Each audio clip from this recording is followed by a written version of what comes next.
As experts hunt for answers regarding OceanGate's failed Titan submersible, a question hangs in the air. Why is anyone still risking their lives to visit the Titanic? It's been over 100 years. Haven't all of its secrets been revealed? Remarkably, no. The wreckage is still tangled in myths, misconceptions, and untold stories. Do you really know the truth about what happened on that disastrous night? Or are you about to discover a near-lost secret that'll haunt you? Join us as we reveal the true acts of heroism and cowardice, the frustrated telegraph message that doomed them, and a tiny key that could have saved them all.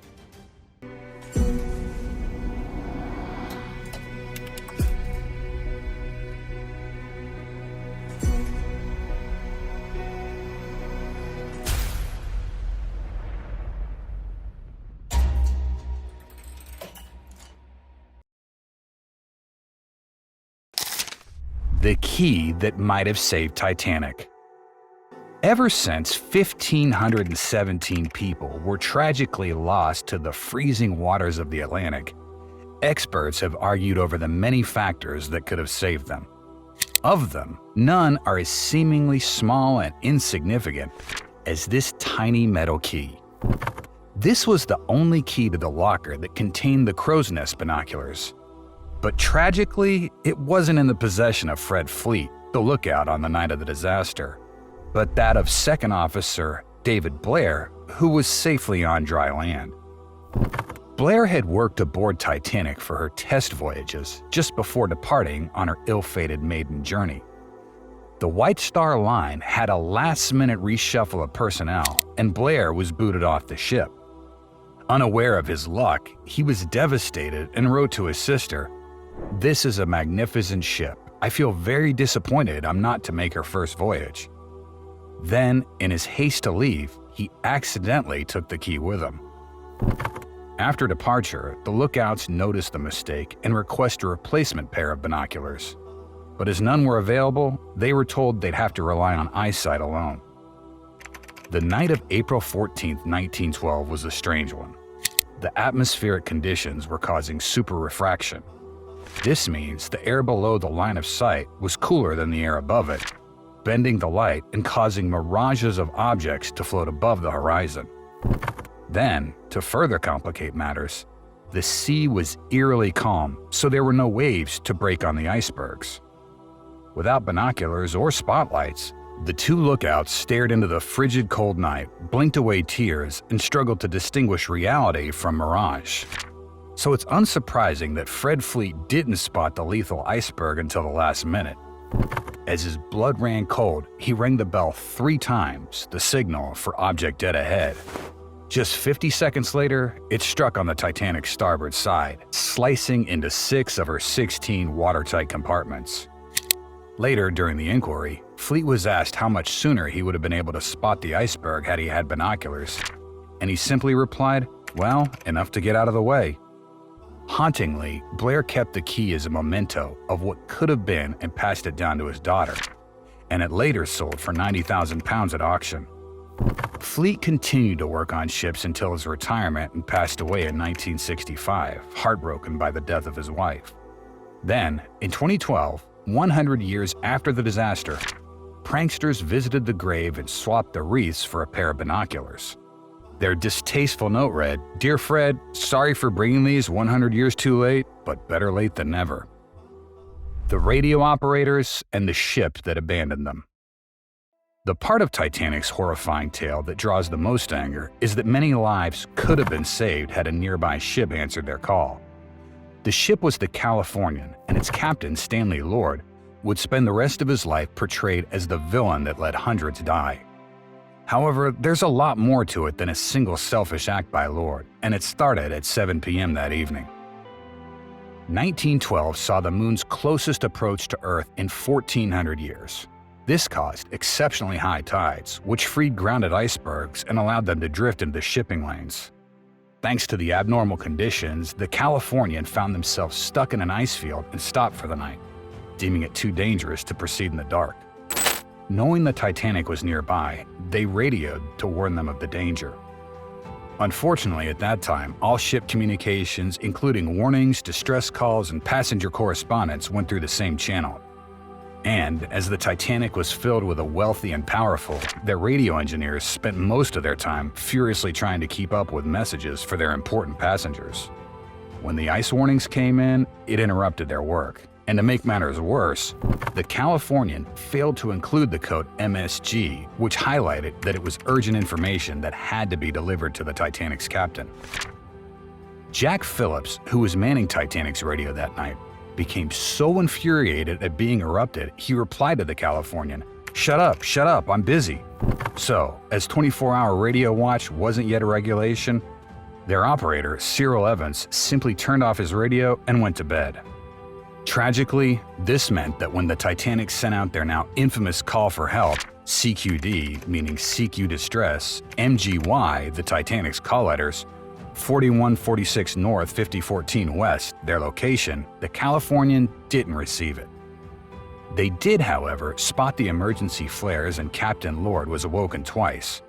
Unfortunately, he wrote them off as company rockets, a form of non-emergency communication between ships from the same line, and went back to bed.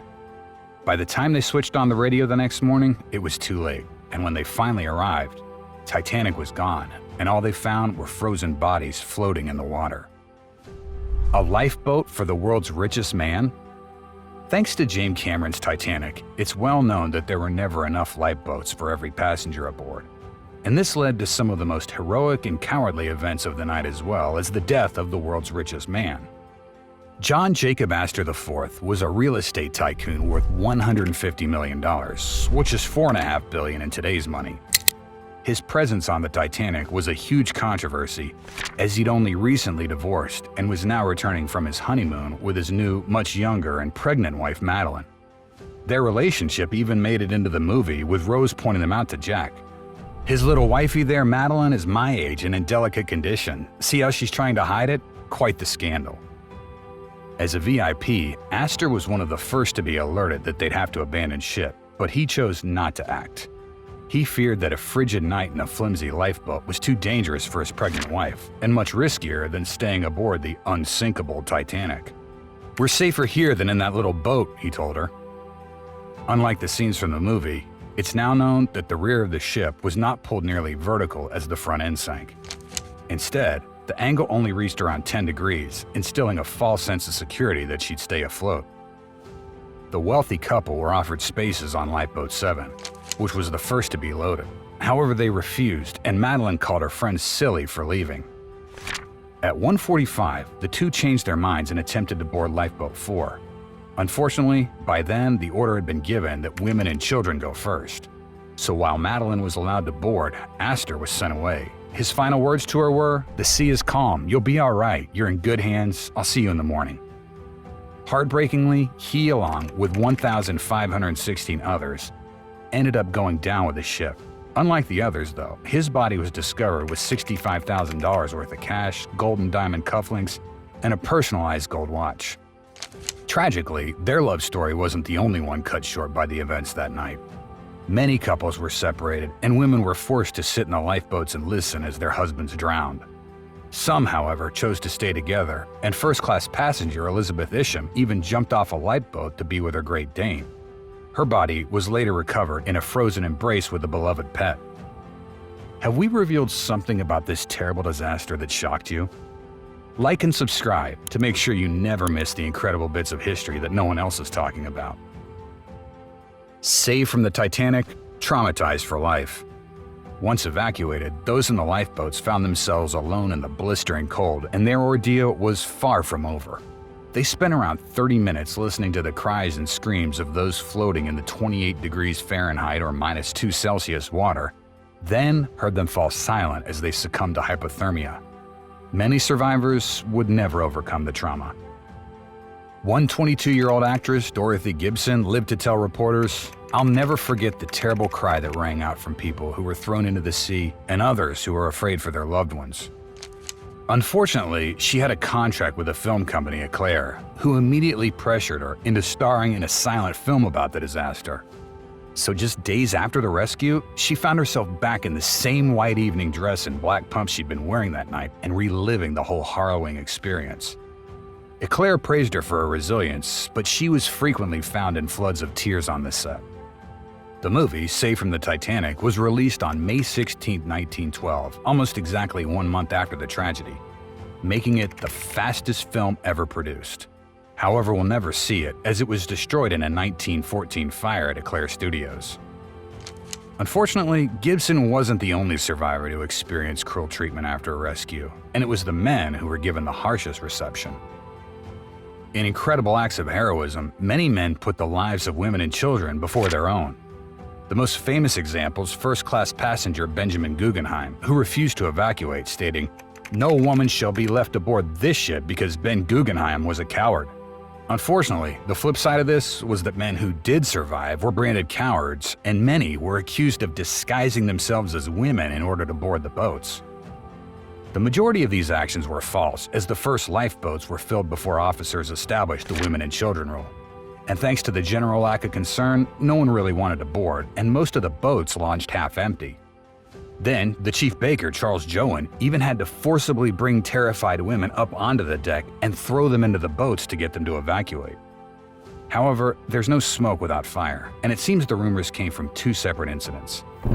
In one event, a 13-year-old boy, Jack Ryerson, was turned away when he attempted to board Lifeboat 4 with his mother. His father argued loudly on his behalf and got him a seat, but it led Second Officer Lightoller to declare loudly, "No more boys." At the time, 10-year-old Billy Carter was queuing to board, so his mother put a woman's hat on his head and said, "Now he's a girl and he can go." Billy's father, William, later managed to board another boat and make it to safety.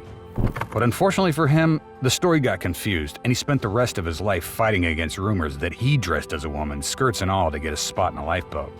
In a similar incident, a group of men, including 21-year-old Daniel Buckley, had stormed a lifeboat and refusing to give up their seats for the women. As officers dragged the men out and fired shots above them, Buckley began crying, so a woman threw a shawl over his head to disguise him. This was just enough to fool the officers and keep the spot. But the truth was later uncovered by the officer aboard, and like with William, the rumors haunted him for life. Recovering the bodies and the unknown child. Even in the boats, the risk of death by hypothermia was very real, and 4 people perished from the cold air alone. As the Titanic went down at 2:20 a.m. and the Californian, although just 30 kilometers away, wouldn't switch on their radio until 4:16 a.m., this left survivors with a long and arduous wait. Fortunately, though 100 kilometers away, RMS Carpathia had picked up their signal. Their radio operator, 20-year-old Harold Cottam, immediately raced to the captain's office, flung open the door, and shouted, "The Titanic sent out a distress call. She needs our assistance immediately." In a moment that cemented Captain Rostron as a hero, his first response wasn't to question the message, but to act. "Mr. Dean, turn the ship around. I'll work out the course for you in a moment. Now, Cottam, are you sure it's the Titanic, and are you sure she needs our assistance?" To reach the Titanic faster, Rostron shut off steam to all parts of the ship except the engines, and temperatures aboard plummeted. Carpathia was designed for speeds of 14 to 15 knots, but they pushed to 16 and posted extra lookouts for ice that could sink them too. When they arrived, they were initially confused as Titanic was nowhere to be seen. But then a green flare went up from a lifeboat, and they were struck with the horrifying realization that the cruise liner was gone. They spent the next 4 hours hauling the weak and near frozen aboard. Then at 10 a.m., as they were preparing to depart, the Californian finally made an appearance. Despite receiving the call at 4 a.m., Captain Lord decided it was too dangerous to travel until daybreak. Had he been the only ship to respond, no one would have survived the sinking of the Titanic. Once the survivors had been delivered to New York, the White Star Line chartered the SS Mackie Bennett from Halifax to recover the bodies. After assembling a crew that included a minister and all the undertakers they could muster, it set sail on April 17th. They carried coffins, canvas bags, 100 tons of ice, and all the embalming fluid in Halifax. They located the first victim on April 21st, and in total recovered 306 bodies. Heartbreakingly, though, they didn't have enough embalming fluid to bring them all home, so the bodies identified as first class and those in better shape were stored, and 116 others were buried at sea. Of all the bodies found, the most harrowing belonged to a 19-month-old boy who was found dressed in 4 layers of clothes and a pair of leather shoes to protect him from the cold. Tragically, it wasn't enough, and he perished in the icy waters. With nothing to identify him, he was called the Unknown Child and had the name etched into his tombstone. For almost 100 years, people would leave toys, coins, and flowers on his grave. However, the mystery was too much for some, and many felt he deserved to be named. So in 2001, his body was exhumed for identification. Tragically, he was misidentified 3 times before. Eventually, genetic testing identified him as Sidney Gibson, whose whole family had died that night. When his distant relatives were finally informed, they chose not to change the gravestone, stating, "The tombstone of the unknown child represents all the children who perished on the Titanic, and we left it that way." Still trapped in the wreckage. One of the most harrowing secrets of the Titanic is that we still don't know just how many bodies may lay preserved amongst the wreckage. The final resting place of the ship was discovered in 1985 thanks to a secret Cold War mission and a stroke of luck. Explorer Robert Ballard was eager to locate the remnants of the Titanic. After all, it had been 73 years since it sank.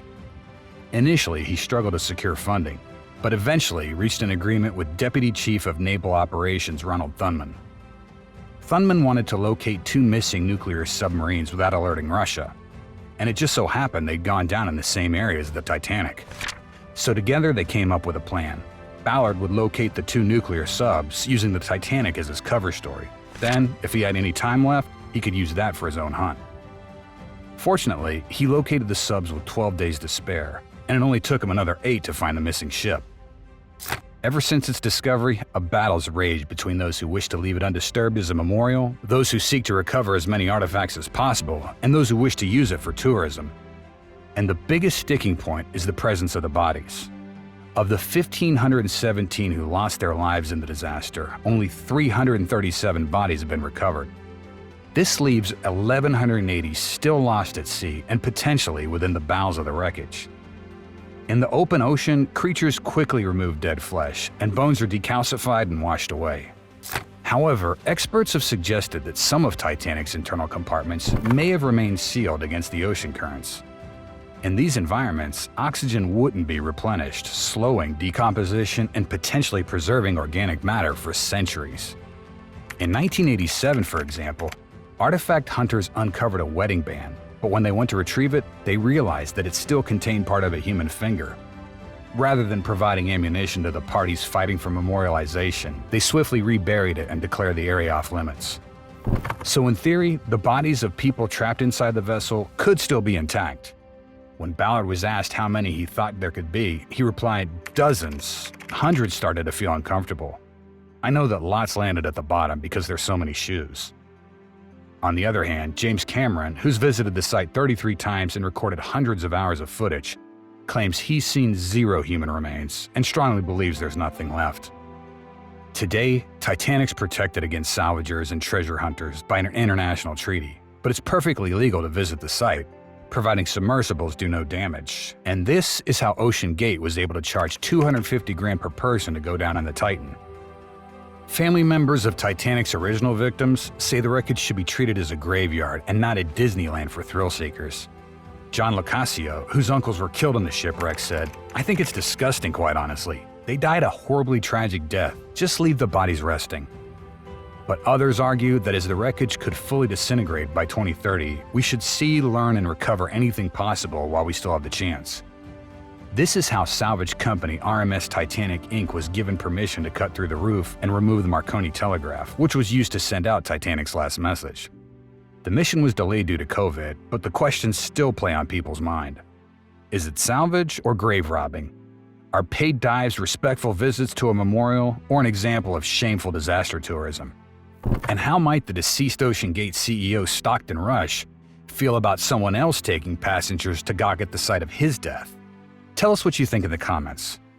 If you found this video disturbingly captivating, like, subscribe, and turn on your notifications for more incredible tales almost lost to history.